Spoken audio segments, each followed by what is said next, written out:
नमस्कार। रोजगार मेले की ये यात्रा इस महीने एक महत्वपूर्ण पड़ाव पर पहुंची है। पिछले वर्ष अक्टूबर महीने में ही रोजगार मेले की शुरुआत हुई थी। तब से निरंतर केंद्र और एनडीए शासित भाजपा शासित राज्यों में रोजगार मेले का आयोजन लगातार किया जा रहा है, बार बार किया जा रहा है। अब तक लाखों युवाओं को सरकारी नौकरी के नियुक्ति पत्र दिए जा चुके हैं। आज भी 50,000 से ज्यादा युवाओं को सरकारी नौकरी दी गई है। दिवाली में अभी कुछ ही समय बाकी है, लेकिन नियुक्ति पत्र पाने वाले 50,000 युवाओं के परिवार के लिए ये मौका दिवाली से जरा भी कम नहीं है। आप सभी ने कड़ी मेहनत से ये मुकाम हासिल किया है। इसके लिए आप सभी मेरे नौजवान साथी, विशेषकर हमारी बेटियां, बहुत बहुत बधाई के पात्र हैं। आपके परिवार को विशेष रूप से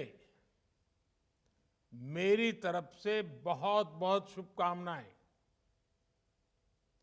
साथियों, देश के अलग अलग राज्यों और केंद्र शासित प्रदेशों में आयोजित होने वाले रोजगार मेले युवाओं के प्रति हमारे कमिटमेंट का प्रमाण है।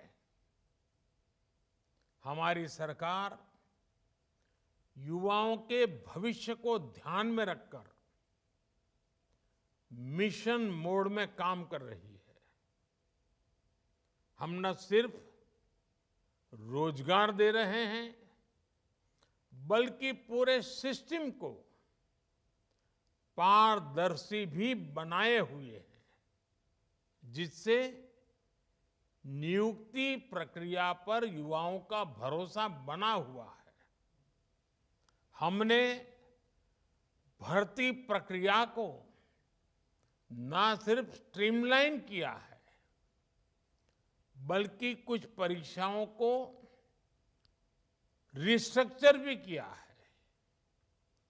स्टाफ सिलेक्शन कमीशन की रिक्रूटमेंट साइकिल में जो समय लगता था, वो लगने वाला समय अब करीब करीब आधा हो गया है।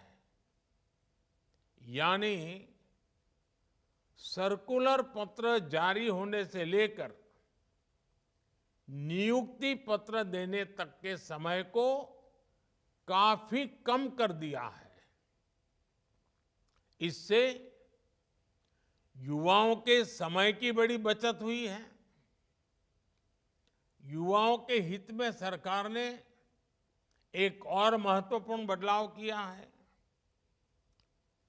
एसएससी के कुछ परीक्षाओं को हिंदी, इंग्लिश और 13 क्षेत्रीय भाषाओं में लेना शुरू कर दिया है। इससे बड़ी संख्या में उन युवाओं को नौकरी के लिए आवेदन करने का अवसर मिल रहा है, जिनके रास्ते में भाषा की दीवार खड़ी थी। साथियों, आज भारत जिस दिशा में आगे बढ़ रहा है, जिस तेजी से आगे बढ़ रहा है, उससे हर सेक्टर में रोजगार के नए अवसर तैयार हो रहे हैं। आपने देखा होगा, कुछ ही दिन पहले गुजरात के धोरडो गांव को, आपको पता होगा धोरडो कच्छ जिले में पाकिस्तान की सीमा पर का गांव है। इस धोरडो गांव को यूनाइटेड नेशंस ने बेस्ट टूरिज्म विलेज के रूप में सम्मानित किया है।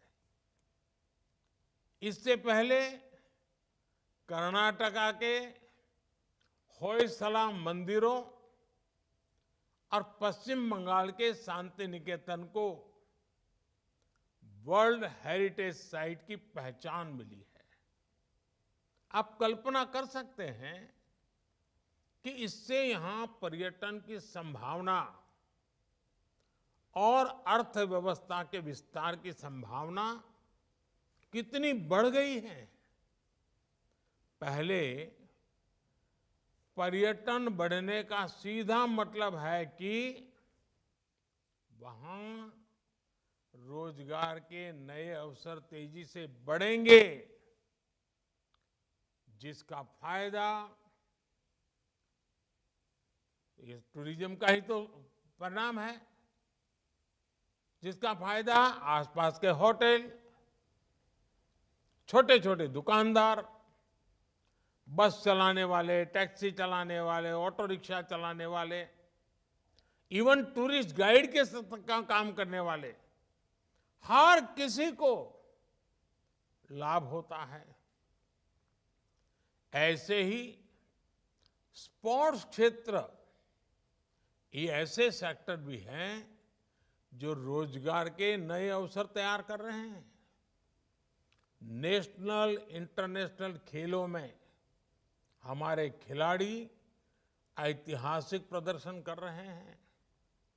ये उपलब्धियां हमारे देश के स्पोर्ट्स लैंडस्केप में भी बड़े बदलाव और विकास का संकेत है।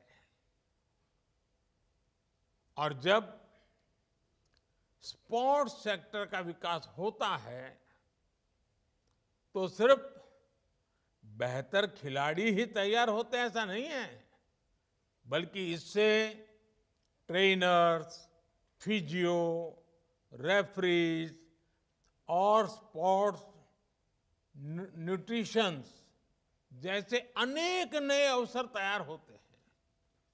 साथियों, हम रोजगार देने वाले ट्रेडिशनल सेक्टर्स को मजबूत कर रहे हैं और इसके साथ ही हम रिन्यूएबल एनर्जी, स्पेस, ऑटोमेशन और डिफेंस एक्सपोर्ट जैसे नए सेक्टर्स को प्रमोट कर रहे हैं। ड्रोन टेक्नोलॉजी में संभावनाओं के नए द्वार खुल गए हैं। आज किसान ड्रोन्स का क्रॉप असेसमेंट और न्यूट्रिएंट के छिड़काव में उपयोग धीरे धीरे बहुत बढ़ रहा है। स्वामित्व योजना के तहत ड्रोन्स का लैंड मैपिंग में उपयोग हो रहा है। आपने कुछ दिन पहले एक वीडियो देखा होगा। हिमाचल प्रदेश के लाहौल स्पीति में आईसीएमआर ने ड्रोन की मदद से एक जगह से दूसरी जगह दवा पहुंचाई। इस काम में पहले 2 घंटे का समय लगता था, लेकिन ड्रोन की मदद से ये 20, 25, 30 मिनट में ही, उससे भी कम समय में काम हो गया। ड्रोन्स ने बड़ी संख्या में स्टार्टअप्स को भी बढ़ावा दिया है। इस क्षेत्र में हो रहे निवेश से युवाओं को नए तरह के ड्रोन्स की डिजाइनिंग में मदद मिल रही है। मेरे परिवारजनों, इसी महीने हमने पूज्य बापू की जयंती भी मनाई है। गांधी जी ने चरखे को स्वदेशी और कर्मयोग के एक शक्तिशाली प्रतीक के रूप में इस्तेमाल किया। जो खादी अपनी चमक खो चुकी थी, उसकी चमक भी अब वापस लौट आई है। 10 साल पहले खादी की बिक्री 30,000 करोड़ रुपए के आसपास थी। अब ये 1.25 करोड़ रुपए को भी पार कर गई है। इससे खादी और ग्राम उद्योग सेक्टर में अनेक रोजगार के नए अवसर बने हैं। विशेषकर महिलाओं को इससे बहुत मदद मिली है। साथियों, हर देश के पास अलग तरह का सामर्थ्य होता है। किसी के पास प्राकृतिक संसाधन होते हैं, कोई खनिज से संपन्न होता है, तो किसी के पास लंबे समुद्र तट की ताकत होती है। लेकिन इस सामर्थ्य का उपयोग करने के लिए जिस सबसे बड़ी ताकत की आवश्यकता होती है, वो होती है हमारी युवा शक्ति। युवा शक्ति जितनी ज्यादा मजबूत होगी, देश उतना ज्यादा विकास करेगा। आज भारत अपने युवाओं को स्किलिंग और एजुकेशन के द्वारा नए अवसरों का लाभ उठाने के लिए तैयार कर रहा है। भविष्य की आधुनिक जरूरतों को देखते हुए देश में आधुनिक राष्ट्रीय शिक्षा नीति लागू की जा रही है। देश में बड़ी संख्या में नए मेडिकल कॉलेज, आईआईटी, आईआईएम या ट्रिपल आईटी जैसे कौशल विकास संस्थान खोले गए हैं। करोड़ों युवाओं को प्रधानमंत्री कौशल विकास योजना के तहत ट्रेनिंग दी गई है। हमारे देश में करोड़ों कारीगर अपने पारंपरिक व्यवसायों के माध्यम से आजीविका चलाते हैं। ऐसे विश्वकर्मा कारीगरों, उनके लिए पीएम विश्वकर्मा योजना भी शुरू की गई है। आज तकनीक के दौर में सब कुछ तेजी से बदल रहा है, इसलिए हर किसी को अपने हुनर और ज्ञान को अपडेट करते रहना होगा। कोई भी नई स्किल सीखने के बाद ये बहुत जरूरी है कि उसे निरंतर अपस्किल और रीस्किल किया जाए। पीएम विश्वकर्मा योजना के तहत कारीगरों के ट्रेडिशनल स्किल्स को मॉडर्न टेक्नोलॉजी और टूल्स से जोड़ा जा रहा है।